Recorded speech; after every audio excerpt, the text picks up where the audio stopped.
Smith, an agent who was in some special ops operations as a optometrist,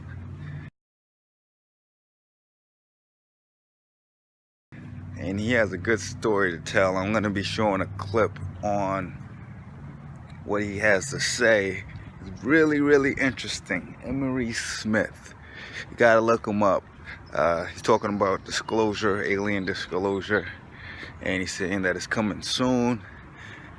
Wow, look at that sun, right? It's coming soon. In 800 feet, take a slight right turn onto Washington Street. In the way of Antarctica. So there's a lot of good stuff about Antarctica. If I can get you the right clip, which I'm going to be showing in a moment. So stay tuned. You don't want to miss this. I was listening to him for a while, and I felt like you guys would learn a lot from his experience. So here goes the clip.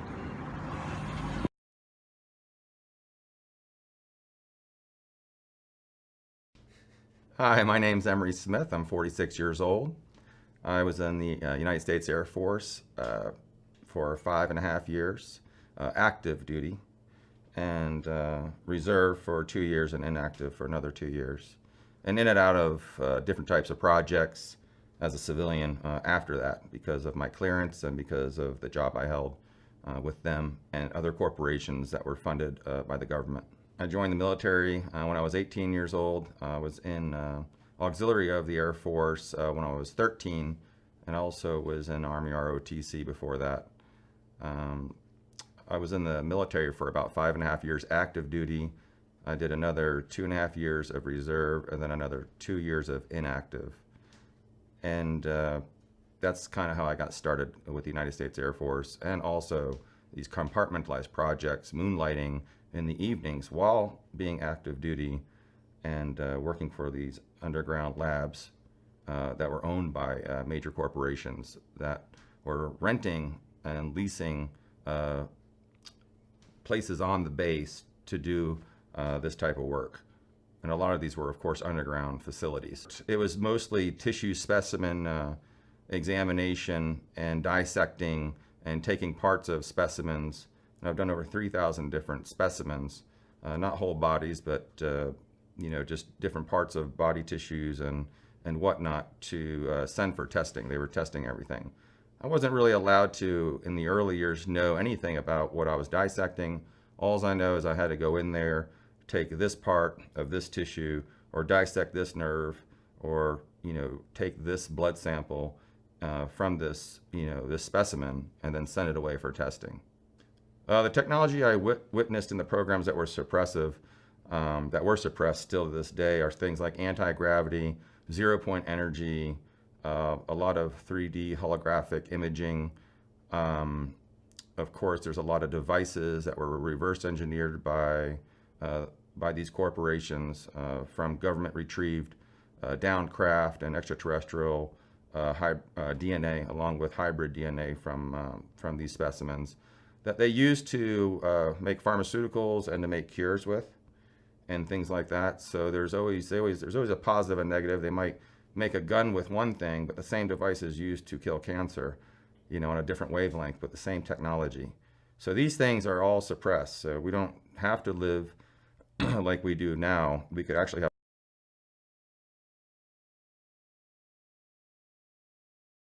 the abundance of water and food for everyone, and housing if these technologies were released. And of course, energy, free energy for everyone, and for all of our devices. So we wouldn't have to rely on gas, coal, and oil. I witnessed many different craft in these projects. I was actually working with the bodies and the craft because they're connected. A lot of the craft are organic material consciousness-assisted technology, which means only the driver or that race can actually operate the vehicle due to their frequency of the genetic DNA and the frequency that they're emitting. It's kind of like having a pet or a car that only responds to the owner. And these types of vehicles are so amazing. They're usually made in space, through harmonics and frequency. So they can actually give life to a craft and infuse it with artificial intelligence or consciousness or both, and match it to the driver or the occupants of this vehicle. Some of these craft were many different types of shapes. Of course, there's always the classic spheres, egg shapes, and the disc shapes. But there's also other craft that are interdimensional that can change shape. So they might come in the form of light, and they can manifest and change their atomic structure to become solid. So these types of crafts are a little bit more advanced, than the crafts that we hear about in pop culture, you see on TV and whatnot. These crafts can actually go interdimensional. They can change shape with all the occupants not even knowing it's happening, and then reform again in different worlds and different dimensions and different parts of the universe immediately. So there's not a down lag time, because they have their own atmosphere, they have their own gravity, they have their own little space that they have projected, from this craft that keeps them completely encapsulated with it. And they have already mastered how teletransportation and all these things, so the bodies can shrink with the craft in its own living space. And that's why they can go 1,000,000 miles an hour and make a right-hand turn, because they don't feel it, because they're in their own kind of like their own dimensional holographic world, where they have to fall under those scientific algorithms, such as like in the 3D here. As soon as they make themselves 3D, they have to survive in a 3D. So they have to maybe take a step down if they're from the 4D, 5D, 6D. So it's really interesting how these craft that we have had for many, many, many years, some have been there for over 30, 40 years, and some craft are very new. And we get different craft all the time. Like I said, one of them that I explained one time looked like an upside down Jello cake. And it actually, you could touch it and it felt like a memory foam mattress and had a hollow inside. This was about 40 feet in diameter, 50 feet in diameter, and it had like a 10 to 25 foot hollow inside to this, craft. And the craft was not hollow, it was solid. But for some reason, inside this opening, inside the cylinder, the cylindrical, opening, where the beings actually were. And it's open, but when it activates, there's a floor appears and it forms. So, but they don't really use floors, they don't use chairs, they're just kind of there. And it's a very interesting, it's a different thing. It's not like about a lot of buttons, there's no steering wheels or cockpit like everyone thinks there is when you walk in these. They're very seamless, and they give off energy all the time, even when they've been captured and taken down for 30 years. They still emit this amazing energy that they're harvesting from within inner space. It's a really and that's what they're trying to figure out now, is how to harvest that. And a lot of them have figured this out, but there's a lot of corporations that are fighting actually for this technology. But we're way advanced, more than you think, a few thousand years than anyone would think. Humans here right now, but that's what's being repressed, this type of technology. Our taxes around the world, from the U.S. government, when they're charging $100 for a hammer, and it only costs them $5 to get. So all this extra money, trillions and trillions of dollars, are going into these black projects to fund them, along with what they're doing in space.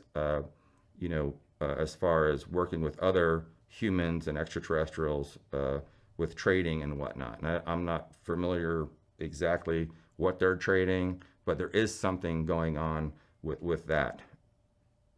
But mostly it comes from here.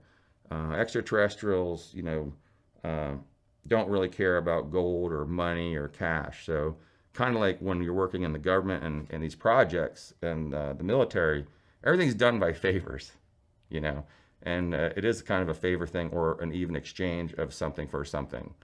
Like when I was working with the projects in New Mexico, we stumbled upon something, we couldn't figure it out, whether it was an extraterrestrial device or a craft. So we would call the other bases. We would call over in Australia, we would call, Italy, we would call, England. We would call these places and say, hey, do you have anything like this that you can help us figure out to get to work? Because we come on these, we stumble upon things and we have to stop And then if we can't figure it out ourselves, we'll start asking around. And for that, we have to give them something they don't know that we have. So it's this exchange and bargaining system of, give me a little information and I'll give you information. You know, overnight, if we were able to get all these technologies together and give them to the public, it would, end gas, coal, and oil. Because you prove ETs exist, first thing the scientists are going to say, well, how did they get here? They didn't get here in rocket fuel coming from a million light years away. So how did they do it? Well, they're making their own energy. Okay, they're getting the energy from the vacuum of space. It's unlimited energy. It's right here, right now. I can just open it, grab it, and use it with the right technology. That technology being released also affects everything that we do here, such as getting water from the atmosphere, just making it, appearing in your glass, purified water. So things like that, which, we talk about water and food. Well, there's a lot of countries, believe it or not, on the planet that don't have a lot of fresh water and food. Just look at India, okay? All their wells are completely destroyed from lead and arsenic. It's 2.5 billion people over there. It's like a third of the planet and just in India. So these people, really need some clean water out there because the ground's completely destroyed. So the technologies that come with this could clean that up. It could clean up the big mess that's in the Pacific Ocean, all that garbage floating around miles and miles and miles. Fukushima, radiation, this type of technology can also clean that up within a couple of days, and transmute all that negative energy and all that trash. Cancers, disease, all that stuff could be, cured in just a couple of days with a couple of treatments using frequency and light from some of these projects. So life would be a lot easier if we didn't have to work so much to pay our gas, coal, and oil bills, and focus our energies in things we'd like to do, and also expand our consciousness. The people that are keeping these technologies from us are referred to as the Cabal, Majestic 12, the 300 major corporations that run the planet. So these are some of the pop culture terms that people use, to define, well, who's actually, making me, pay taxes, and who's making me, pay my electric bill, and this gas keeps going up and down, and the pricing and prices and stuff of all these negative things that we really don't need. I mean, look at us now. We're still Elon Musk and SpaceX and NASA is still using rocket propelled technology that was probably invented by the Chinese on the first bottle rocket firework. So, I mean, we're talking hundreds of years of the same thing, just trying to improve it, make it better, when there's already anti-grav there. But they only use it not for the public. They use it behind the scenes for the secret space programs to, advance these secret space programs and keep it from the people of Earth and keep us stunted down here like slaves. I get the question all the time is, how is humanity going to expose these criminals? And the answer for that is very simple. Humanity won't have to. Gaia, planet Earth, will do it for us. Such as what's going on in Antarctica right now. Huge meltdown. Craft everywhere. Craft are starting to stick out of the ice. It keeps warming. They only got a year left before someone's going to see a craft a couple miles long standing out of the ice. And there's a lot of private satellites out there now. I can order one right now today for under $1 million, just for me, with 4K cameras everywhere. I have these, these connections, and a lot of other people can get these things. Not that I have one. But what I'm getting at is Gaia is going to be the one. It's not going to be one person. It's going to be a collective of many people from around the world that whistleblowers and just people of the light that are going to come forward and share information and put their foot down when things are going to get rough, and keep standing back up after they get hit down, and keep moving forward, because that's the most important thing.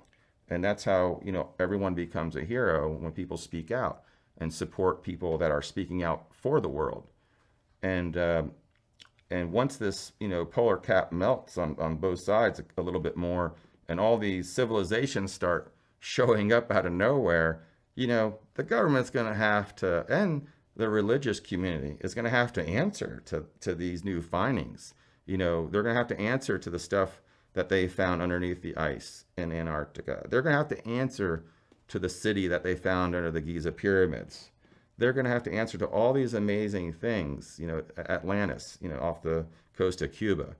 And, here it is, these amazing stories, but the media and everything just keeps it hush hush here. In other countries, it's kind of a little bit easier to talk about these things, and the media kind of now and then reports on it. And then it gets kind of, quieted down. And that's because the media is controlled by the cabal. So once that is severed too, that's going to help humanity feel safer to step forward and to talk, and more whistleblowers will come out. But the government, for the most part, and the military, the U.S. government and U.S. military, are sick of what's going on. 90% of them are just tired of it. And, they have families and they're sick too. And, a lot of these things are happening with a lot of extortion, a lot of, mind control devices are being implemented and, making people do crazy things. So this is bad because then it makes it feel like our leaders are not competent.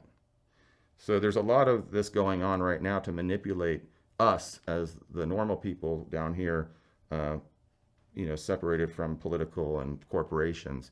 And we're just like, what is going on? We have the cures, we have the energy systems, we have all this, but it's not being implemented. It's being hidden, suppressed. The issue that we have right now is that people all around the world are still being judgmental.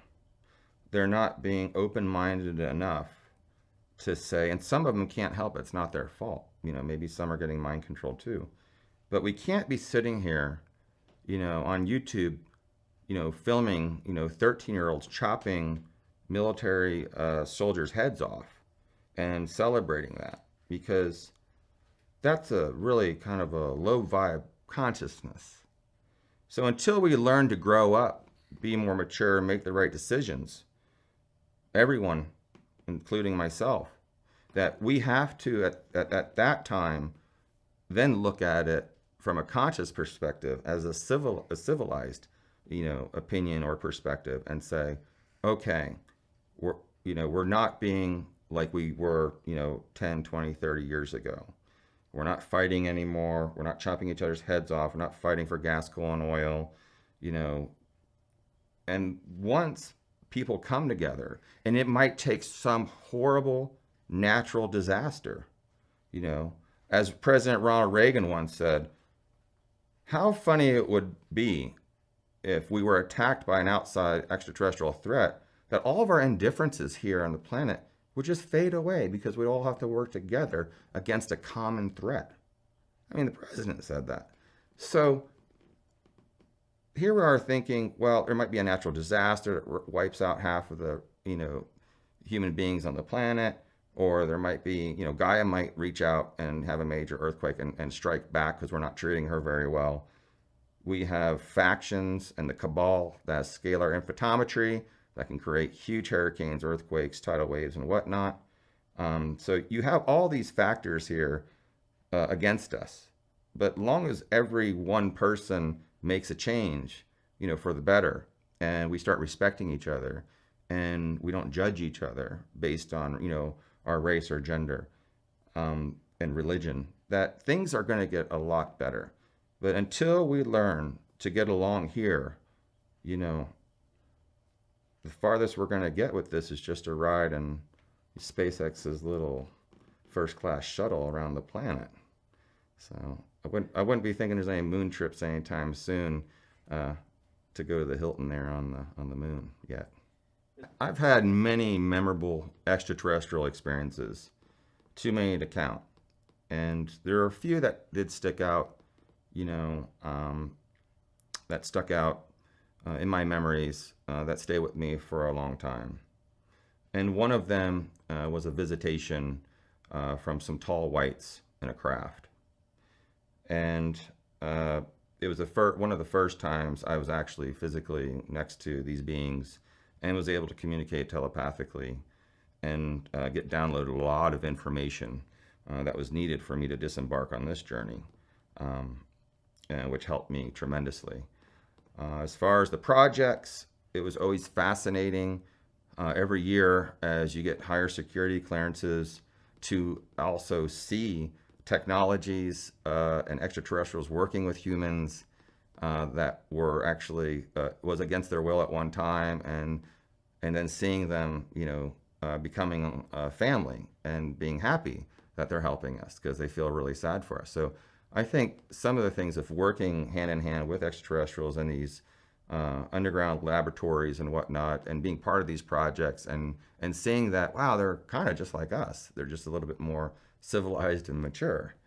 And it was a really big gift for me because I picked up on a lot with their energy and a lot of their teachings and educational scientific stuff, which I was just fascinated with.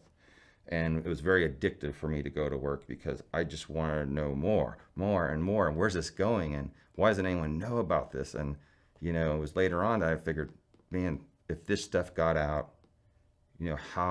what a blessing it would be to change the world, and, to help all the animals of the world and clean all the oceans, and, to cure my family of cancer, and all these things was just flying through my head. So I think, to answer that question, it was just working hand in hand with these extraterrestrials. It was a blessing. And also, having special moments where you actually get to communicate with an extraterrestrial now and then to upgrade you, and to also learn different sciences that didn't exist here on planet Earth. Because I was working on zero-point energy devices and getting more into that, and having zero-point energy devices that actually work, and threats started coming in, and I felt threatened enough that if I did not do something, that my life was going to end very abruptly and very quick. And my past, shows that with the amount of family members and friends I've lost in the last 10 years and lifetime, that is correlated with, this type of thing. So I believe that I had to come forward because I needed to get this information out to the people before it's time to go. So I'm saying, yeah, it's time to go. Okay, but before I go, let me get something documented, and let's get, all the paperwork in and everything I could possibly have, and give it to people like David Wilcock and Gaia TV and other people that are in this, that are working with me, in this fashion, to secure it and to investigate it, and to, if something happens to me today, I'm going to be very happy and satisfied, and to know that, I've done my due diligence, and I have, I got this out here. Plus, a lot of my non-disclosure agreements just ended, not all of them, and I felt more comfortable talking about these types of things. And that was probably one of the main reasons that I've been just hanging out in the background, listening to the pop culture leaders here, and also the significantly renowned leaders in this field of consciousness, speak and talk, and I can kind of get an idea of what level everyone's at. My life has been threatened significantly ever since I started opening labs that have to do with energy, creating energy from the vacuum of space, and other types of devices. I noticed at that time, and I was a very successful person. I had 21 corporations. I had many patents behind my name. I had unlimited amount of money and funds. And when I started putting my funds and money into these labs, that with these scientists that were developing all these amazing technologies, that's when I noticed they started interfering. And my life just started going downhill from there. And I knew, I caught on, but I thought I was kind of that's not going to happen to me. I'm doing this the right way, And the government told me one time, they brought me in, they said, you got to be careful. They said, you're protected, got your back, but you're not bulletproof. So think about that. So that meant for me, I don't need to be on any camera, and talking about that stuff, about the energy stuff. But after that, I started losing my companies. I had a lot of colleagues turn against me because of my belief systems. A lot of my business partners were very upset that I was doing, CSETI work, or I was, in documentaries talking about new technologies, extraterrestrials. So, real quick, my life and that form, just because of who I was, and slowly coming out and coming forward over, many, many years, being an informant for David Wilcock for 10 years, and he wanted me way back then. I was like, no, it's just not time. Plus, people weren't ready for it back then, this type of, I needed everyone to get warmed up to my speed. So I'm glad like Corey Good is out there talking about this stuff. Greer's still talking about it. Wilcock's still talking about it. All these amazing people, that you see at these meetings are talking about, science and the physics behind it and trying to figure it out, and life experiences, which is important. And that laid the foundation for me to come along and say, you guys got it. You're all right. Good. Now let's go. Let's take it to the next level. And let me give you all my information. Hopefully that will, put in those pieces to that puzzle that we all been waiting for, because it's been hidden for way too long. And it is driving me crazy to go outside and sit in a car and start it and go anywhere when I know what's really out there and what I've been involved with, and I've flown in these devices. So it's just, what are we doing? Like, why do we have to have underground tunnels with freeways, or these other magnetic these other train systems and stuff? There's other ways to do it that's easier. We're still staying with the gas, is what I'm saying. And for people who have electric cars, I know what you're talking about, because everyone's like, well, I got this car, I got a Tesla, I have an electric hybrid. And I'm like, that's great. I said, where do you plug that into? And where's that energy come from? Most likely it's electric, gas, and coal, unless you're near a hydroelectric plant where you're charging your car. It'd be great if everyone had a waterfall in their backyard. Then we wouldn't need electric, right? Because that waterfall would just basically turn that little turbine over and over and over and over, and we have electricity forever. But not all of us have a waterfall in our backyard. So what I'm getting at is, I just don't understand the whole battery concept, because you still need gas, coal, or oil to charge that battery. However, if you have something like a Bedini system, which one battery charges 50 batteries, well then, hey, that's different, because you could charge, with one Tesla car, you could charge 50 of them. So these are things which make more sense to me, these energetic devices, because any way that you can decrease the use of gas, coal, and oil, which is poisoning the planet, it's poisoning the atmosphere, it's poisoning us and the animals of the planet and the oceans, then, it'll clear up. It's going to clear up real quick, this atmosphere, once we stop that. And then there was Cirrus, the documentary, which pretty much everyone in that documentary, as far as the core team members, were, heavily attacked, severely attacked at some point. Even our director, Armideep Kalika's father, was killed.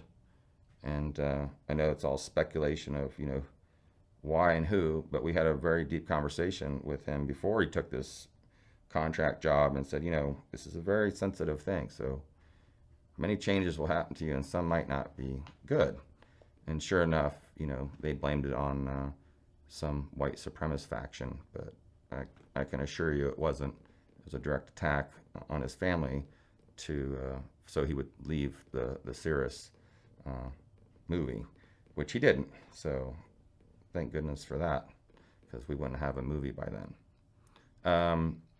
So working in C-SETI too, it started getting, and the movie, Cirrus, the documentary, they were definitely coming at us hard. I mean, I was actually jumped by 2 agents in my hotel room, was severely beaten and hospitalized, and there's I was actually on the phone with someone that was warning me at that exact moment. There's a attack imminent on you, and a couple of the people in the higher echelon of C-SETI, and with this movie. And I was, like, oh, okay. Next thing you know, before I even put the phone down, I hear this ringing in my ear, and it was so excruciating. I just remember putting my head down, dropping the phone, and I look up, and what I see after this excruciating sound in my head, is two agents, you know, two guys in suits, and they literally were beating the heck out of me, and I could not do anything. It was so bad I was hospitalized, and then I knew at that point, well, this is getting a little rough. And then I had many assassination attempts attacked on me, shot at, um, you know, on the highway, and just intimidation factors. You know, if they really wanted me dead, they would have already killed me. But, you know, in order to kill me, they have to get many signatures, I'll say, on that paper to have it done. Because if they killed the wrong person and they didn't use that person yet for the right thing, because there's, like I said, there's a good part. There's a lot of white hats in there that, you know, are trying to protect us. So when you're a scientist and you're targeted for these types of things, you know, what they do is they just go down and to the rough side of the city that you live in and try to hire like a drug addict user for like $1,000 to go wipe you out. If that doesn't work and they fail, then they look at the gangs in that area, which are very successful at taking people out or robbing you or making you get in a car accident. And if that doesn't work, then they'll find a hitman in that state that's really good. And if that doesn't work, then they call in the black ops guys that are for that corporation, private ops, that work for private organizations, to come really, you know, make sure that the job's done. Now, if they can't make it look like a suicide or an assassination, then what they'll do is they'll get you in a really nice car accident. And that usually does the job, with also hitting you with electromagnetic pulse weapons to rupture your aorta and your brain and break bones, which they can do from a satellite. And they would just blame it on a car accident, you know. So even though it was a small car accident, like recently, when I was transporting this device from the lab to another part here in California, and you know, we had a guy come across, you know, right across the line. You know, we're in Topanga Canyon. That road is very, very dangerous to begin with. And here is a person coming at me, crossing the line, and I'm looking at him. I'm like, oh, he just came around the turn too fast. He's going to just correct that, you know, autocorrect that. And I'm like, no, he's not. I had enough time in my head to like 3 seconds. And I have a big wall here, you know, rock wall. I can't go anywhere, maybe 3 feet. And then I saw him get directly in my lane and actually accelerate. And then I knew that this was going to hurt. So I just turned a little bit and he hit my front corner panel. You know, it was very, very traumatic. It was a tragedy. And you know, maybe he didn't know why he did it. He seemed like he didn't know why he did it. And, you know, they can take over someone and just for a little bit to have them texting on the phone, not paying attention, or maybe have them apply, you know, to the gas pedal a little bit. It's these little things that people think, oh, well, they would just come and take you out. No, they got to make it look natural. You know, the assassination and killing has to be natural or look natural, because they don't want, you know, anyone to say that this was a hit or anything like that. So car accidents are a great way, you know, for that to happen. Luckily, I was being protected and had a great car that was very strong at the time, and it protected me and saved me. So I'm very blessed for that. Had a concussion and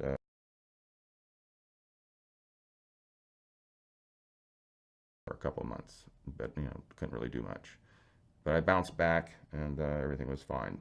Another way that they do is they'll try to make you sick, unhealthy.